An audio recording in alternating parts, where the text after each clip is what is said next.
బాబు, పక్కింటి వాళ్ళంతా తీర్థయాత్రలకు వెళ్తున్నారు. నేను ఒంటరిగా ఇంట్లో ఉండలేకపోతున్నానురా. నన్ను వెళ్ళమంటావా? వెళ్ళిరామా. నిన్నెలా చూస్తుంటే నా కడుపు తరుక్కుపోతుంది. కృష్ణ, సంధ్య తమ్ముడికి ఉద్యోగం వచ్చింది. చెల్లెళ్ళు పెద్దవాళ్ళయ్యారు. ఇక ఆ పిల్లకి బాధ్యతలన్నీ తీరిపోయినట్టే. చెల్లెళ్ళు పెళ్ళేంటావా? అవి మనమే సాయం పట్టి చేసేద్దాం. పెళ్లి విషయం ఏమంటుందిరా ఆ పిల్ల? యాత్రలకు ఎప్పుడు వెళ్తున్నారమ్మా? రేపే. ఎందుకు బాబు? మీతో పాటు నేను వస్తానమ్మా. గోపి, ఇతనికి టాబ్లెట్స్ ఇచ్చి పంపించు. అలాగే సార్.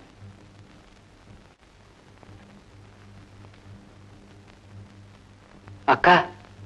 ఎవరు? నేనక్క, గోపిని. ఓ గోపి, నువ్వా? ఎంత పెద్దవాడు అయిపోయాయ్యా. ఏం చేస్తున్నావు ఇప్పుడు? ఇంట్లో పనులు ఎక్కువ అవడంతో చదువు మానేశానక్క. ఈ హాస్పిటల్లోనే పనిచేస్తున్నాను. అలాగా. డాక్టర్ గారు లేరక్క. పేషెంట్స్ ని చూడటానికి వెళ్ళారా? లేదక్క, అమ్మగారితో కలిసి ఎక్కడికో వెళ్ళిపోయారు. వెళ్ళిపోయారా? ఎక్కడికి? తెలీదక్క, ఎవరికి ఏం చెప్పలేదు. పోనీ ఎప్పుడు వస్తారో తెలుసా? అదే తెలీదక్క. ఈ హాస్పిటల్ ఇంకో డాక్టర్ గారికి ఇచ్చేశారు.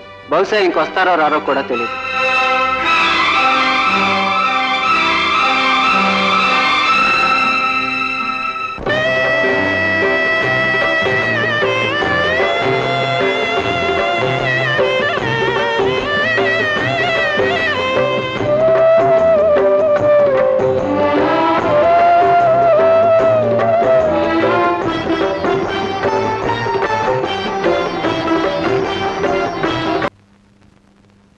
ఏమిటమ్మా ఇది? ఇల్లు అమ్ముతావా? అవునండి. ఆ ఇంటి మీద నేను చేసిన అప్పు తీర్చే శక్తి నాకు లేదు. దానికి తోడు చెల్లెళ్ళిద్దరికీ పెళ్లిళ్ళు తలపెట్టాను. డబ్బు అవసరమైంది. ఓ బేటీ, ఇన్నాళ్ళు నీ తమ్ముడు చదువు కోసం అప్పు చేశావు. వాడు నీ కష్టం చూడకుండా నిన్ను వదిలిపెట్టి వెళ్ళిపోయాడు. ఇప్పుడు నీ చెల్లెల పెళ్లిళ్ళ కోసం ఇల్లు అమ్ముతానంటావా? ఆ తర్వాత నీ పరిస్థితి ఎట్టా ఉంటుందో ఆలోచించావా? ఈ కాస్త నీడ కూడా పోగొట్టుకుంటే ఎట్టా బతుకుతావమ్మా? నా గురించి నేను ఎప్పుడూ ఆలోచించను రామలాల్ గారు. ఎలాగో అలా బ్రతకలేకపోను. ఆకలేస్తుందని అడిగితే మీలాంటి వారు ఓ ముద్ద పెట్టకపోరు. కానీ వాళ్ళకి నేను లోడ్ చేశానని వాళ్ళు ఎన్నటికీ అనుకోకూడదు. అదే నా ప్రయత్నం, తాపత్రయం. ఇల్లు అమ్మడం సంగతి తర్వాత ఆలోచిద్దాం. నీకెంత డబ్బు కావాలో చెప్పు, నేను ఇస్తాను. ముందు అశుభకార్యం కానీ. అలా వద్దండి. ఊరికే డబ్బు తీసుకోవడం నాకు ఇష్టం ఉండదు. ఆ ఇంటి మీద నాకు హక్కు ఉంది. మీరు ఆ ఇల్లు రాయించేసుకోండి. వద్దు బేటీ, వద్దు. నేను నీకు తండ్రి లాంటి వాడిని. కష్టాలు ఎవరికైనా వస్తాయి. డబ్బు తీసుకోమ్మా, తీసుకో.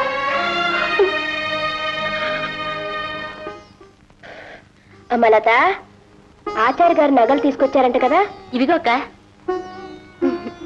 ఇదిగో, నేను నీకు పెళ్లి చీరలు తీసుకొచ్చాను. ఇది నీకు, ఇది నీకు. ఏమిటక్క మరీ పాతకాలపు చీర తెచ్చావు? నేను పాతకాలపు మనిషిని కదమ్మా, అందుకే ఇప్పుడు ఫ్యాషన్లు అవి తెలియక ఇవి తీసుకొచ్చాను. తిరిగి ఇచ్చేసి వేరే తెస్తాను. అక్క, మా కోసం ఎందుకింత కష్టపడుతున్నావు? ఇందులో కష్టమే ఉందమ్మా. 4 రోజుల్లో మీరు పరాయి వాళ్ళు అయిపోతారు. ఇదే మీ పుట్టింట్లో జరిగే చివరి శుభకార్యం. ఇందులో ఏ లోటు జరగకూడదు. అన్నీ మా కోసమే తెచ్చావు, మరి నీకోసం?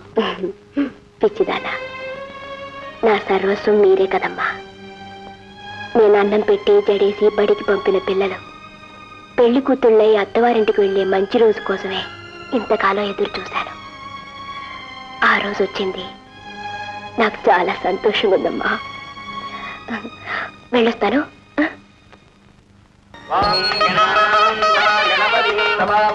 ఏమిటండి ఇది? మీరు అక్కడ కూర్చోండి, నేను చూసుకుంటాను ఈ పని. పర్వాలేదమ్మా, నేను ఇప్పుడు ఆడపిల్ల తరపు మనిషినమ్మా. జరుగుతుంది నా కోడలి పెళ్లి. నీకు అవతలు చాలా పనులుంటాయి, నువ్వు వెళ్ళి చూసుకో. వెళ్ళమ్మా, వెళ్ళమంటుంటే. ఏమైంది బాబు? నాకు ఫోన్ చేశాను టీచర్, ఫోన్ ఎవరు ఎత్తడం లేదు. అలాగా, మళ్ళీ ఇంకోసారి ఫోన్ చేయి. అలాగే టీచర్. పద్మ, ఇలారా. ఇంకా రెడీ అవ్వలేదా? అవతల ముహూర్తం టైం అవుతోంది.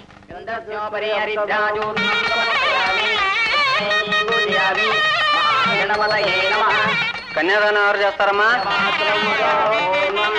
బాబాయ్, కన్యాదానం వాళ్లకు తల్లి తండ్రి అన్నీ నువ్వే కదమ్మా. అది కూడా నీ చేతుల మీదుగానే జరిపించు. వెళ్ళు.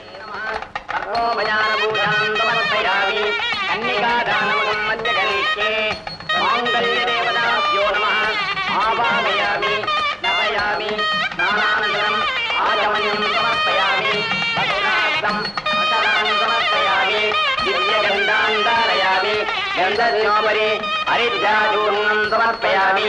సర్వమంగళమాంగళ్యే సర్వార్థసాధకే శరణ్యే త్ర్యంబకే దేవి నారాయణి నమోస్తుతే.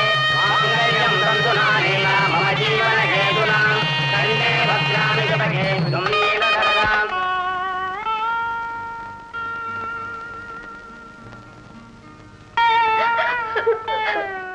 అక్క, నిన్ను వదిలి మేము వెళ్ళలేకపోతున్నాం అక్క. మేము వెళ్ళిపోతే నువ్వు ఒంటరిగా ఎలా ఉండగలవు? పిచ్చి తల్లి, ఆడది ఎప్పుడు ఒంటరిదేనమ్మా. పుట్టింటి నుంచి ఒంటరిదే అత్తవారింటికి వెళ్ళవలసిన మనిషి.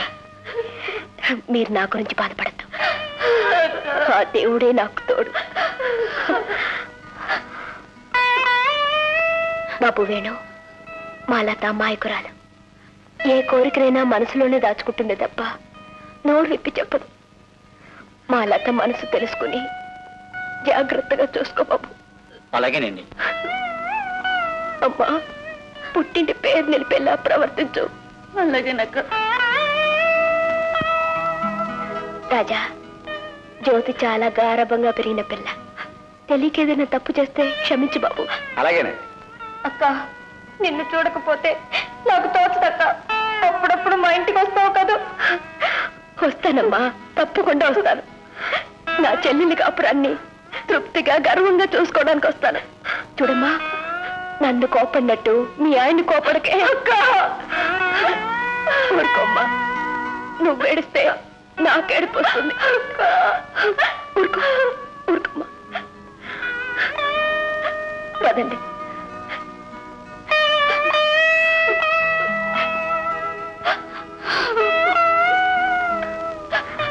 లత, వెళ్ళరమ్మా.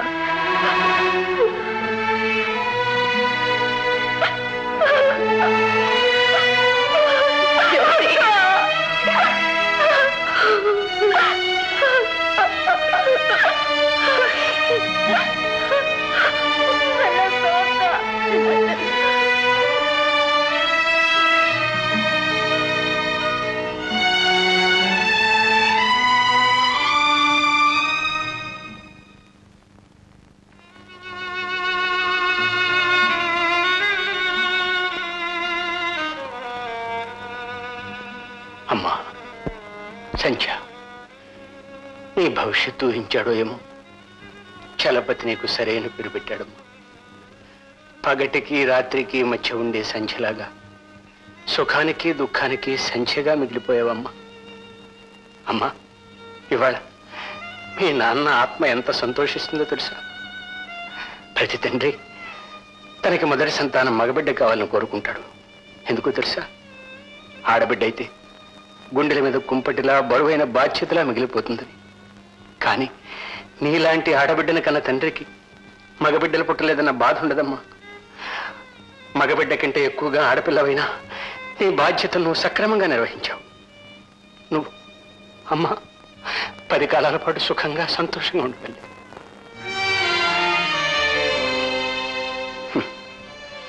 ఇందరి చేతులు కలిపి ఇన్ని పెళ్లిళ్ళు చేసిన నీ చేతిలో కళ్యాణ రేఖ గీయకపోవడం సృష్టికి మాయని మచ్చమ్మ. ఆ విధాత సిగ్గుపడవలసిన విషయం. ఆ విధాత సిగ్గుపడవలసిన విషయం. ఆ విధాత సిగ్గుపడవలసిన విషయం.